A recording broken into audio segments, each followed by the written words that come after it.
মৌমিতা খাতুন নামটা হয়তো অনেকেরই অজানা, অথচ আলিপুরদুয়ারের এক চা বাগান থেকে উঠে এসে জেলা ও রাজ্য স্তরে প্রায় 25টি পদক জিতে নিয়েছেন তিনি।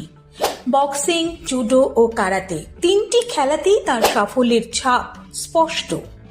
কিন্তু দুর্ভাগ্যজনকভাবে এমন প্রতিভার গল্প খুব কমই শিরোনামে জায়গা পায়।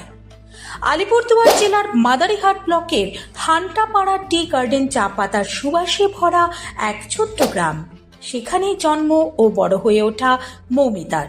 খুব অল্প বয়সেই বাবাকে হারান। সংসারের একমাত্র ভরসা মা, যিনি দিনরাত চা বাগানে পরিশ্রম করে কোনো রকমে সংসার চালাতেন। অভাব ছিল নিত্যসঙ্গী। তবুও ছোটবেলা থেকেই মৌমিতার চোখে ছিল বক্সিং এর স্বপ্ন। গ্রাম থেকে 2-3 ঘন্টার বাস যাত্রা পেরিয়ে ক্লাবে পৌঁছাতেন। অনেক দিন ভাড়ার টাকাও থাকতো না, তবুও রিংয়ে ঘাম ছড়ানো বন্ধ করেননি তিনি। কারণ তিনি জানতেন লড়াই করাটাই তার আসল শক্তি। অভাব শুধু সংসারের নয়, খেলাধুলার ক্ষেত্রেও বারবার টেনে ধরেছে মৌমিতাকে। বহু প্রতিযোগিতায় সুযোগ পেয়েও শুধুমাত্র অর্থের অভাবে যেতে পারেননি। ক্লাবে নিয়মিত অনুশীলন করাটাও ছিল এক প্রকার যুদ্ধ। মৌমিতা বলেন, অনেকেই সাহায্যের প্রতিশ্রুতি দিয়েছেন, কিন্তু বাস্তবে পাশে দাঁড়ায়নি কেউ। তখন ভেবেছি নিজের লড়াইটা আমাকে একাই লড়তে হবে। সেই জেদ থেকেই এক সময় তিনি নিজেই চা ফ্যাক্টরিতে কাজ শুরু করেন। শ্রমের টাকায় কিনেছেন গ্লাভস, জোগাড় করেছেন যাতায়াত খরচ। একদিকে রিংয়ের লড়াই, অন্যদিকে জীবনের লড়াই, দুটোই একসঙ্গে সামলেছেন তিনি। সংগ্রামের পথ থামাতে পারেনি তাকে। একের পর এক অর্জন এসেছে।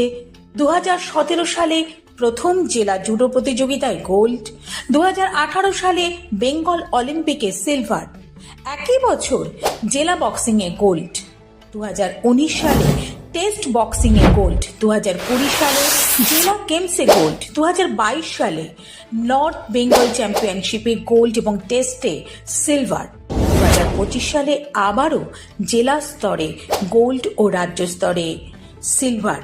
সব মিলিয়ে প্রায় 25টি পদক, যার প্রতিটিকে তিনি বলেন, এগুলো ধাতুর টুকরো নয়, আমার মায়ের ঘাম আর আমার লড়াইয়ের প্রমাণ। ন্যাশনাল স্তরে খেলার সুযোগ এসেছিল, কিন্তু ব্যক্তিগত কারণে যাওয়া হয়নি। আবার 2025 সালে সিনিয়র উইমেন্স চ্যাম্পিয়নশিপ বাতিল হওয়ায় আরেকটি স্বপ্ন অপূর্ণ থেকে যায়। ধীরে ধীরে যেন থমকে যায় তার খেলাধুলার জীবন।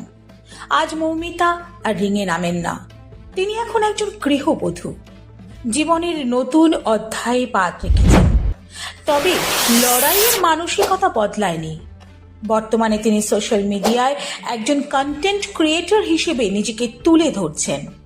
খেলাধুলার বাইরের এক নতুন জগতে নিজের পরিচয় গড়তে মরিয়া তিনি।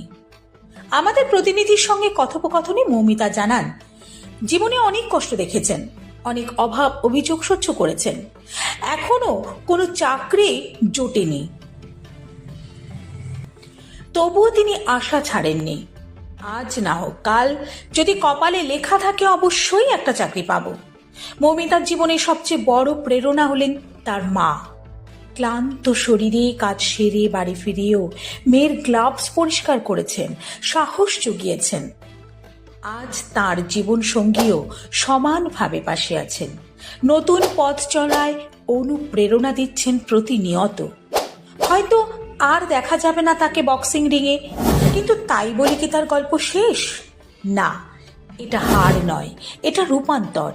চা বাগানের মাটিতে জন্ম নেওয়া এক লড়াকু মেয়ের গল্প, যিনি প্রমাণ করেছেন অভাব কোনো বাধা নয়, ইচ্ছা শক্তি আসল শক্তি।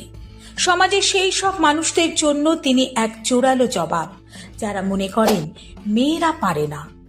আজ তিনি গৃহবধূ, কন্টেন্ট ক্রিয়েটর, কিন্তু তার ভেতরের যোদ্ধা এখনো বেঁচে আছে। কারণ মৌমিতা খাতুন জানেন, লড়াই থামলে তবেই হার, আর তিনি এখনো লড়াই চালিয়ে যাচ্ছেন। বাবলু রহমানের বিশেষ প্রতিবেদন।